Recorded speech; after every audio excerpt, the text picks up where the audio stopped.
नमस्कार,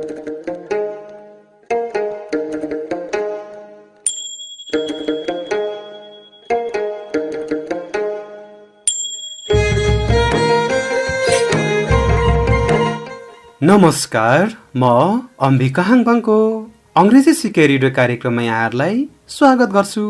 चैत्र 11 गते यता देश लकडाउनमा छ। आज पनि रेडियोको माध्यमबाट शिक्षा लिने दिने उद्देश्यका साथ उपस्थित भइसकेका छौँ। विद्यार्थी भाइ बहिनी हो, अब रेडियो सेटको नजिक आउनुहोस् है। यो अंग्रेजी सिके रेडियो कार्यक्रम हरेक दिन यसै समयमा रेडियो ताप्लेजुङ 94 मेगाहर्ज र रेडियो आठराई 101.2 मेगाहर्जमा सुन्न सक्नुहुनेछ। साथै युट्युब च्यानल सब्स्क्राइब गरेर हेर्न वा सुन्न पनि सक्नुहुनेछ। नोटबुक, कलम, पाठ्यपुस्तक र रेकर्ड गर्न मिल्ने सामग्री तयारी अवस्थामा पक्कै राख्नुभएकै होला, होइन? यदि छैन भने तयार गर्दै गर्नुहोस् ल।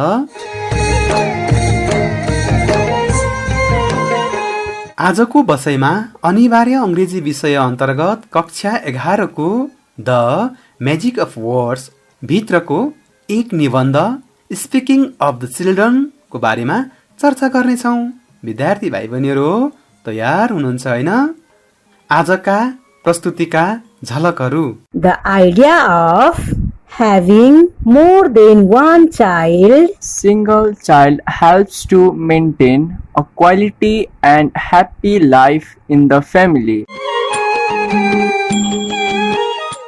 ल त विद्यार्थी भाइ बहिनीहरू ढिला नगरी आजको बसाइको उठान गरिहालौँ।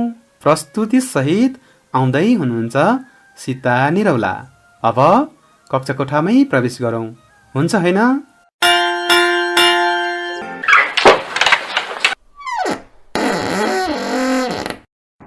Hello students, Namaskar and welcome back.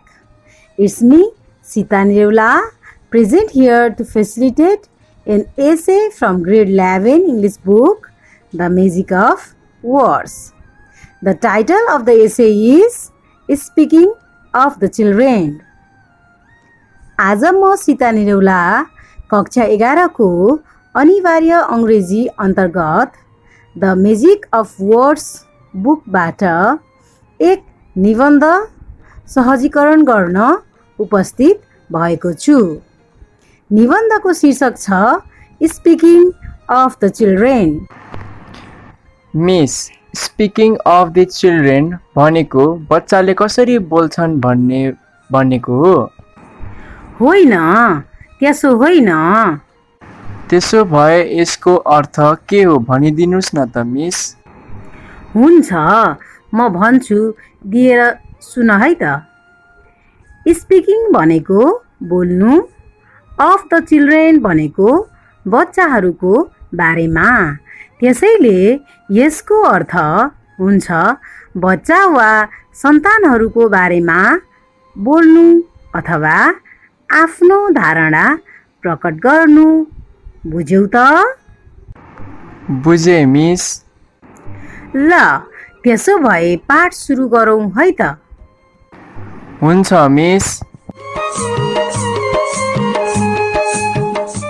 Okay, now let's start our today's lesson. But before starting it, I would like to request you to write down the questions and try to do it on your own. सुरु गर्नु भन्दा अगाडि म केही प्रश्नहरू सोध्न चाहन्छु। कृपया आफ्नो कपीमा प्रश्न लेख्नुहोला अनि यसको उत्तर खोज्ने प्रयास गर्नुहोला है। हुन्छ नि? हुन्छ miss. Question number 1. Listen carefully. With what is the single child compared? compared with in the essay.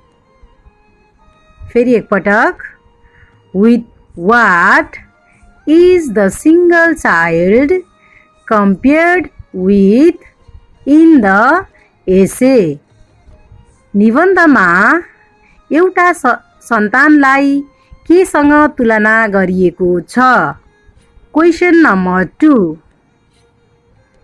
Mention two advantages advantages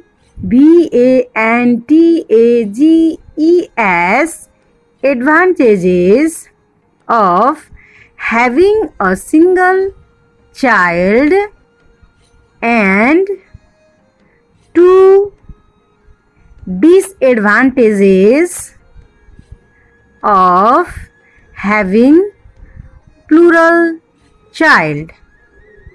Once again, mention two advantages of having a single child and two disadvantages of having plural child.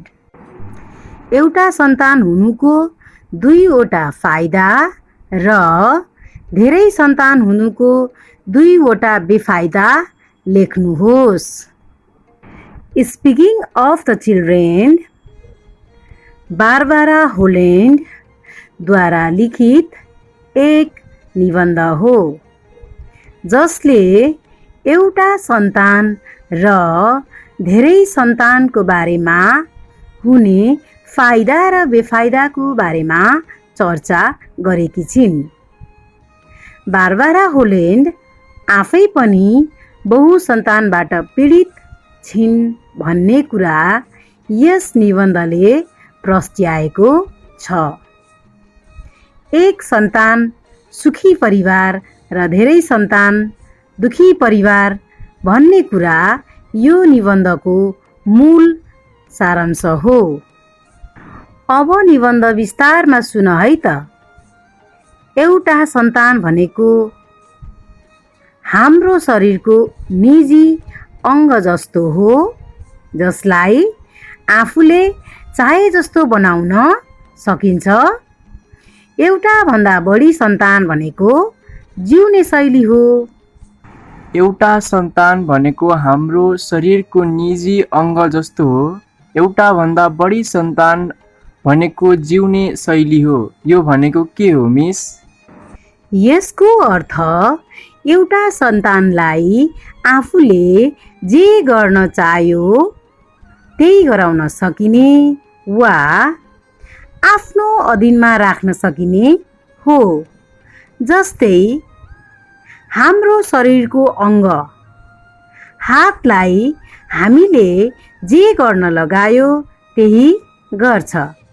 त्यस्तै एउटा सन्तानलाई हामी आफ्नै शैलीमा अगाडि बढाउन सक्छौँ. तर बहुसन्तान भनेको जिउने शैली हो भन्नुको अर्थ हाम्रो जीवन उनीहरूको सिहार सुसार गर्दै बित्ने भएकोले गर्दा हाम्रो सारा जीवन उनीहरूमा नै समर्पित गर्नु हो. बुझ्यौ त? अब अगाडि बढौँ ल. एउटा सन्तानलाई हुर्काउन, बढाउन, पढाउन सजिलो हुन्छ. तर धेरै सन्तानले गर्दा परिवार जटिल हुन जान्छ. एउटा सन्तानलाई आफूले चाहे जस्तो बनाउन सकिन्छ. आफू जहाँ गए पनि सँगै लैजान सकिन्छ. भोज भतेर पार्टी विभिन्न मनोरञ्जनात्मक ठाउँमा सँगै लग्न सकिन्छ. उनीहरूको हरेक इच्छा पुरा गर्न सकिन्छ. उनीहरूलाई गुणस्तरीय शिक्षा दीक्षा दिई उसलाई आफ्नो तरिकाले हेरचाह गर्न सकिन्छ. तर एक भन्दा बढी सन्तान हुनु भनेको घरमा चलिआएको परम्परा, नियम, अनुशासन तोड्नु हो। तर एकभन्दा बढी सन्तान हुनु भनेको घरमा चलिआएको परम्परा, नियम, अनुशासन तोड्नु हो। धेरै सन्तानका कारण घरको बैठक कोठामा खेलौनाहरू यताउति छरिएका हुन्छन्, मानौ कि घर शिशु विद्यालय हो। घुम्न जाँदा पनि धेरै बच्चाहरूलाई लिएर जान गाह्रो हुन्छ। घरमा कसैको फोन आएमा बोल्न पनि पाइँदैन, किनभने बच्चाहरूले अघि नै फोन उठाएर कुरा गर्दै गरेका हुन्छन्।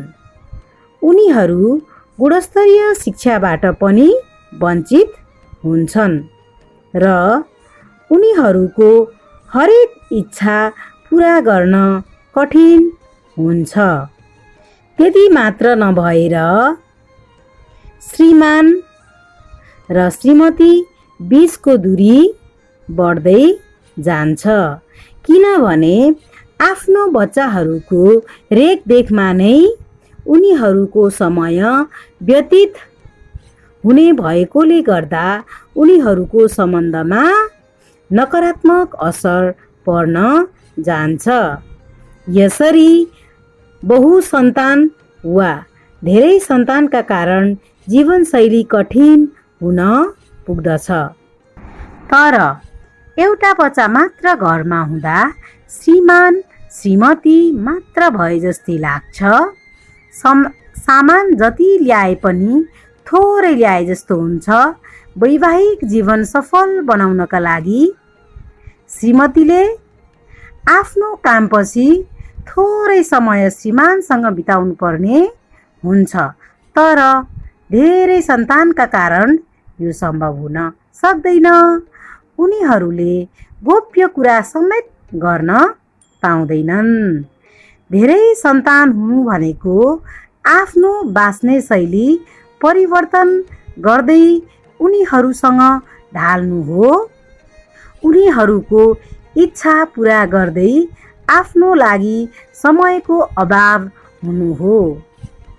श्रीमान श्रीमती बीच गोप्य कुरा गर्नको लागि कि त भाषा परिवर्तन गर्नु पर्यो, कि त अफिसबाट फोन गर्नु पर्यो।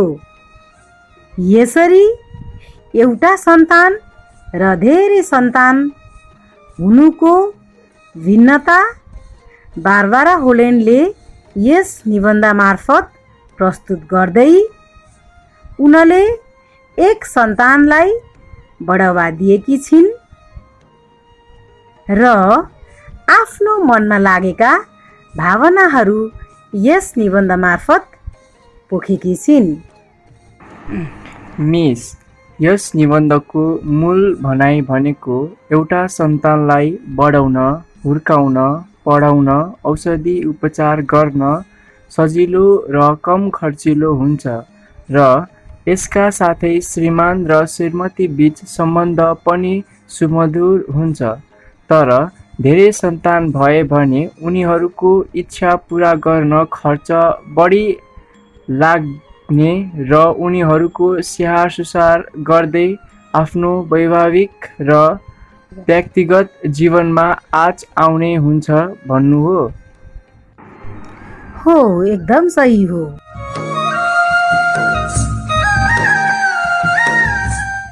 Okay, now listen the summary of speaking of the children carefully and write in your copy. Okay, now let's start. Speaking of the children by Barbara Holland. Barbara, Barbara, Holland, Holland is an extract, extract from Barbara Holland's होल्यान्डलाई apostrophe S Holland's famous volume Mother's Day or the view from in here, which delightfully delightfully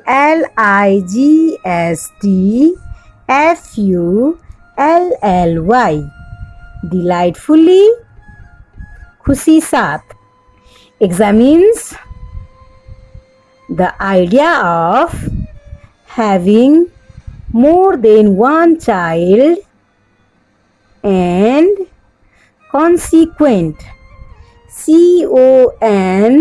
consequent consequent फलस्वरूप expenses expenses expenses of parents full stop.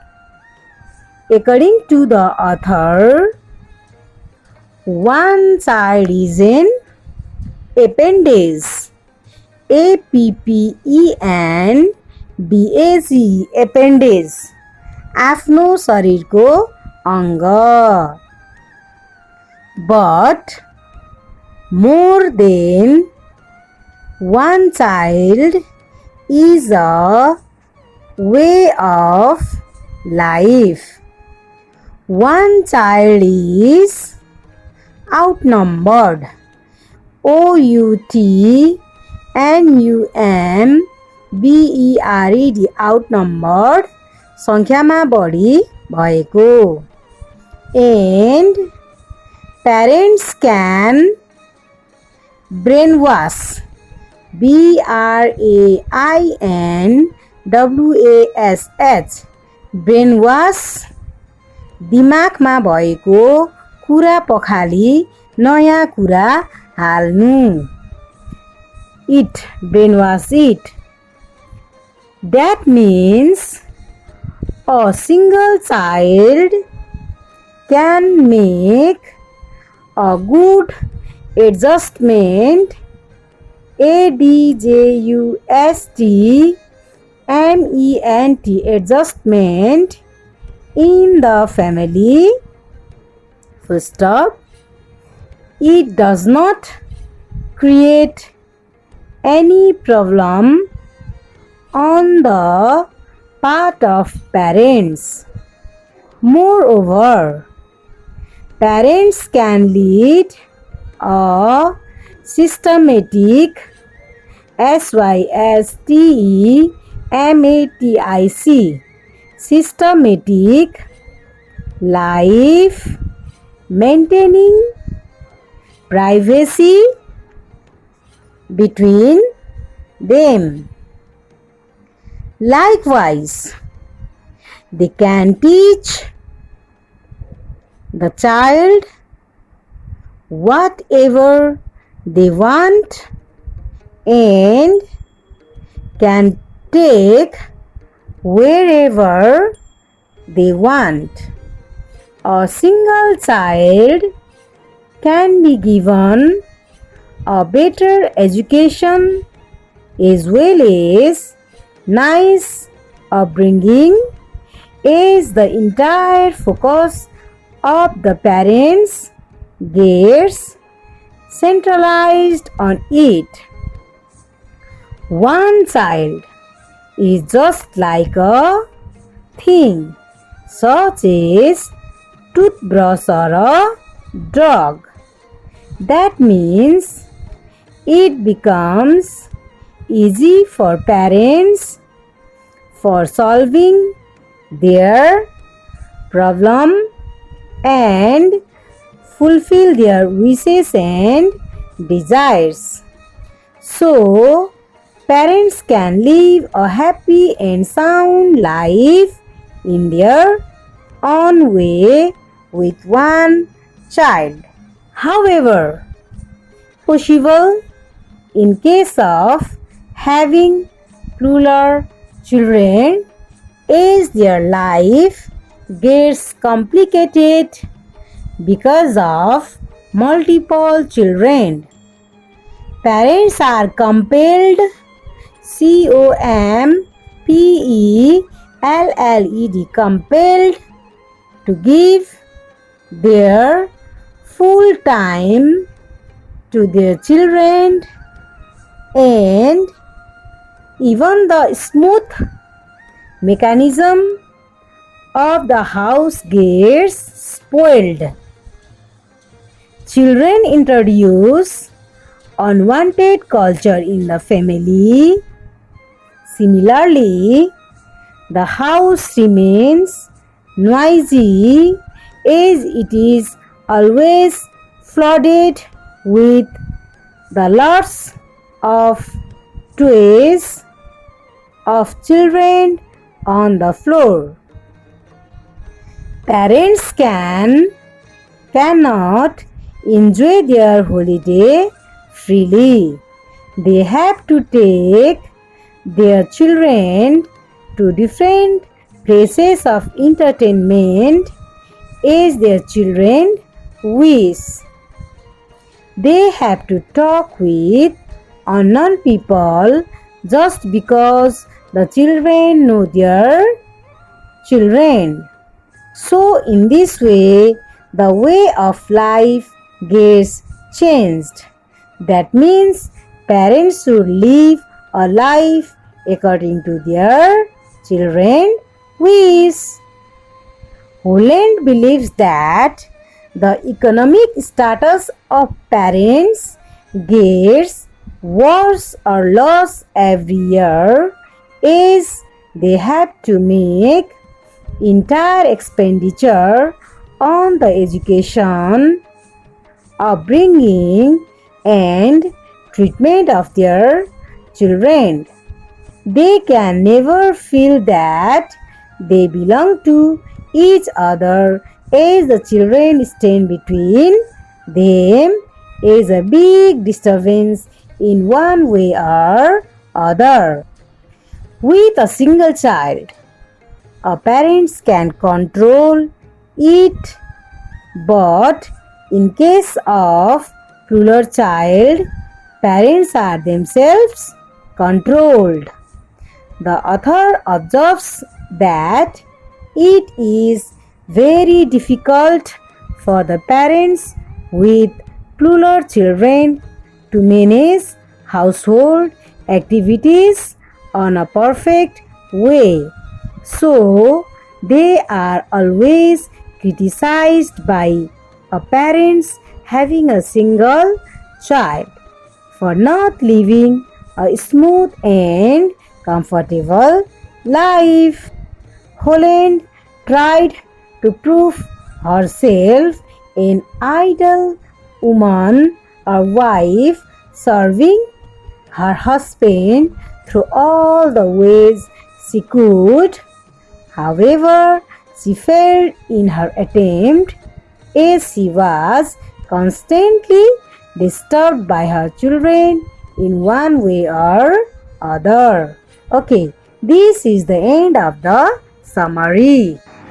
Miss, in one sentence, it means that single child helps to maintain a quality and happy life in the family. Am I right? Yes, you are absolutely right. Okay, now is the time to practice the frequently asked question in exam.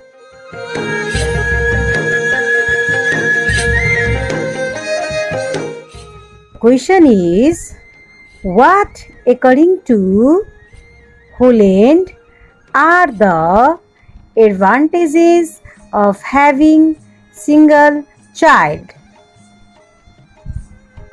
Question once again, what according to Holland are the advantages of having single child? Holland, who has undergone through the experience of having plural children, presents the concept against plural children.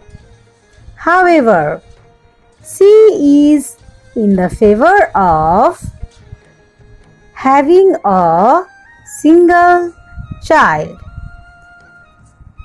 She believes that a privacy between husband and wife can be easily maintained in case of having single child. Moreover, a single child can be easily adjusted in indoor as well as outdoor activity. Parents can easily control over it and make him do whatever they want. Likewise, the systematic or smooth mechanism of the house with a single child always encourages the love and understanding between them. The nice upbringing and better education at school with a proper attention towards it always becomes a matter of pride, Pride, pride in neighborhood. Okay, now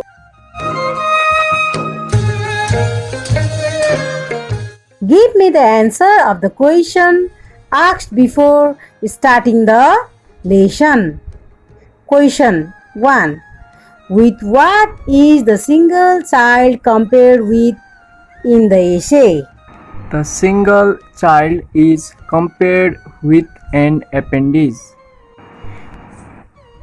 Mention 2 advantages of having a single child and 2 disadvantages of having plural child.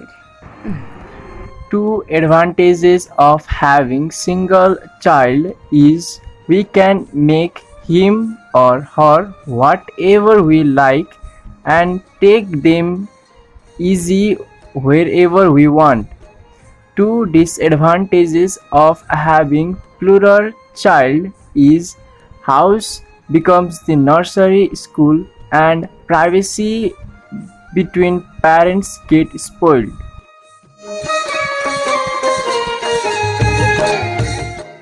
Okay, now it's time for homework. So write the questions in your copy. The question is summarize SUMMARIZE. Summarize the idea of the essay in one paragraph. Again, summarize the idea of the essay in one paragraph.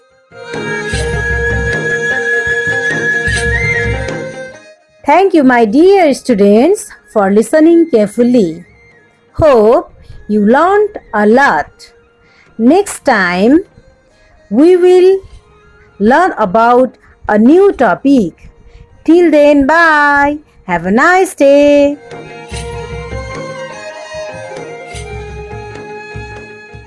Sita Niraula मिसलाई धन्यवाद। कार्यक्रम कस्तो लाग्यो त?